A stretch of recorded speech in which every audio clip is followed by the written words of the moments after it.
një çmenduri e tillë, një paturpsi e tillë, një mizori e tillë me fjalë. Kërkesa për 45 vite burg për të 4 figurat domethënëse të luftës shqiptare ishte një bombë e hedhur mbi popullin dhe mbi Republikën e Kosovës. Një prokuri krejt e padenj, e cila për të marrë në shqyrtim historinë e përgjakshme të luftës shqiptare të Kosovës, bëri 6 vite hetim dhe doli me pretendimin se gjatë viteve 98-99 që kanë kryer krime kundër njerëzimit dhe krime lufte ndaj civilëve. Por nuk ka asnjë ligj ndërkombëtar që lejon dënime mbi pretendime të tilla dhe pa asnjë provë të qartë se ekziston një plan dhe një forcë e organizuar për të sulmuar dhe për t'ju marrë jetën civilëve si të tillë, pse janë civil. Po ashtu nuk ka asnjë lloj ligjësie dhe asnjë ligj ndërkombëtar që i hap rrugën dënimit të një udhëheqësi në një luftë shqiptare vetëm se ka qenë udhëheqës. Ama pa provuar se ka dhënë urdhra për të sulmuar civilët, se ka pasur kontroll real mbi të gjitha formacionet luftarake në territor të një ushtrie çlirimtare në emër, por të një tërësie forcash të bashkuara nga një njëjti ideal dhe qëllim, por jo në të njëjtin organizim në territor, apo se ka pasur ndonjë lidhje tjetër drejt për drejt me vepra penale të kësaj ububushmërie. Dhe ajo farë prokurorie dështoi të sillte qoftë dhe një provë të vetme për ta mbështetur këtë kërkesë mizore pas 6 vite shëtime e mbështetur nga një zinxhir shtetesh demokratike të cilat duhet të ndjehen të turpëruara nga një maskaradë e tillë. Ky nuk është i turp për ca prokuror, për atë far idioti ndërkombëtar që dilte dhe lexonte broçkulla. Ky është një turp për shtetet që e mbështesin atë gjykat, që e paguajnë atë gjykat, që mundsojnë rroga maramëndse për personazhe të kësaj ignorance dhe njëkohësisht dhe të kësaj nuk di çfarë të them.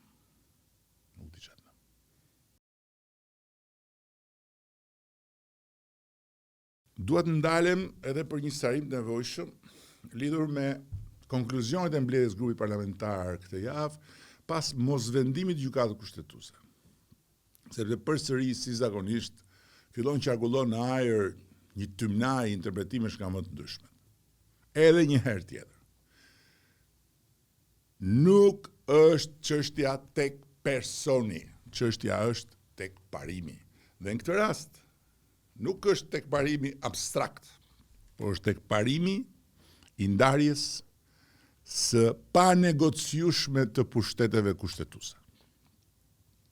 Që do thotë, një vendim gjyqësor për pezullim nga detyrat një ministri në kuadër të një mase sigurimi penal ka nxjerrë në pah një boshllëk që është një boshllëk që ekziston sa në koka prokurorësh e gjykatësish. Dhe edhe legjislacionin ton, përderisa në këtë vend pa kulturë të konsoliduar demokratike dhe me drejtësitë pavarur në moshë shumë të mitur, nuk mjafton fryma e kushtetutës që është shumë e qartë, po duhet edhe gërma e ligjit, madje gërm për gërm, qoftë dhe për gjëra elementare si kjo.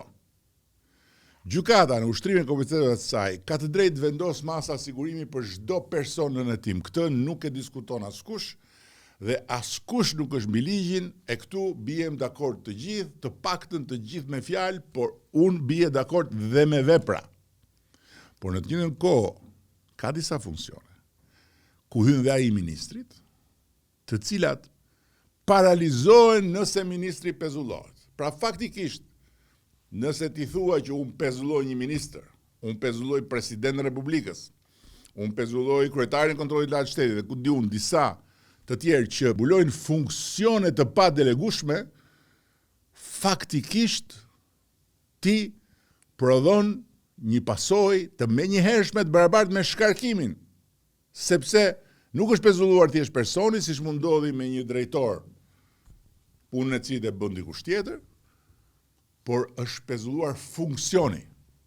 Ndërkohë që pikërisht për shkak të funksionit, emërimi apo shkarkimi i ministrit nuk është gjëkundi kurrë në asnjë vend të botës, mund ta them me plot gojë tani, sepse nuk e ka nxjerr dot kush një rast kur në një vend botës kjo kompetencë është e një prokurori dhe një gjykatësi në një seancë paraprake.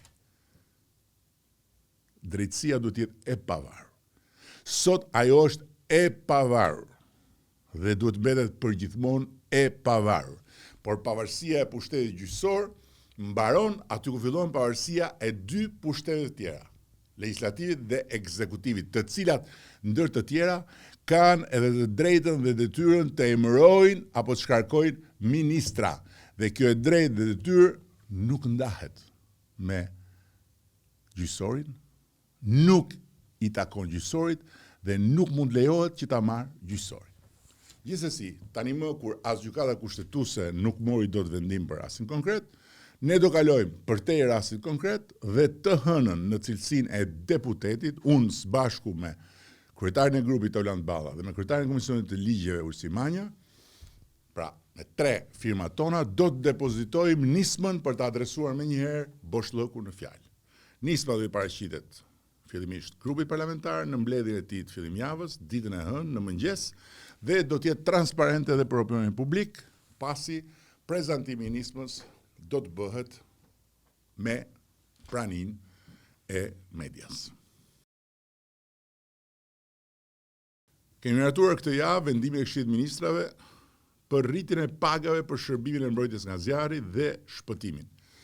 Konkretisht paga për gradë është rritur si rezultat i indeksimit për të gjitha gradat, por edhe si rezultat i një rritje shtesë për disa funksione sipas politikës së re të pagave. Pra, për asistent zjarfikës, krye zjarfikës, nën komisar zjarfikës dhe komisar zjarfikës ka një rritje shtesë të pagës përtej indeksimit. Dhe kostoja financiare për këtë vit do të përballohet nga buxheti i miratuar i institucioneve përkatëse dhe për pushtetin vendor nga fondet e transferuara nga buxheti i shtetit tek arkat e vet bashkive. Është një vendim i planifikuar dhe i integruar në sistemin buxhetor, është një mesazh i qartë ku vlerësohet një shërbim gjithmonë më etik lidhur me sigurinë e jetës dhe me mbrojtjen e pronës. Dhe zjarfikësit janë ndër të parët që shkojnë aty ku rreziku është krejt real dhe përsëris në një kohë kur zjarret janë një fenomen me sa duket i pandalshëm dhe në zgjerim në rang global. Do të vazhdojmë të forcojmë jo vetëm kapacitetet teknike të këtij shërbimi, por patjetër do të vazhdojmë ti përkushtohemi burimeve njerëzore në këtë shërbim dhe sigurisht dinjitetit të gjithë atyre që me uniformën e zjarfikësit bëjnë heroizma